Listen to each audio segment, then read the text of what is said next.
এভাবেই জমির পর জমি কৃষক এখন ধান কাটছে আধুনিক কম্বাইন্ড হারভেস্টার মেশিন দিয়ে।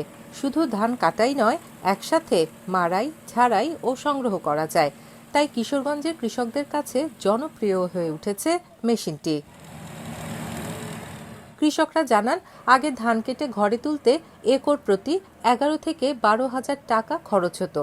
এখন মেশিন দিয়ে ধান কাটার ফলে একর প্রতি খরচ হয় 4 থেকে 5,000 টাকা। হাওড় অঞ্চলে দেখা যাচ্ছে অনেক মাঠ, অনেক জমি একসাথে, তখন আপনার 55 টাকা শতাংশ নিতেছে। আপনার দেখা যাচ্ছে সব কিছু মিলে কৃষক উপকৃত হচ্ছে। সংশ্লিষ্টরা জানান, আধুনিক এ মেশিন দিয়ে ধানের সব কাজ অনেক কম খরচে করা যায়। এতে লাভবান হচ্ছেন কৃষকরা। কৃষকদের সুবিধার কথা চিন্তা করে কম্বাইন্ড হারভেস্টার মেশিন বাংলাদেশে এনেছে সরকার বলেও জানান তারা।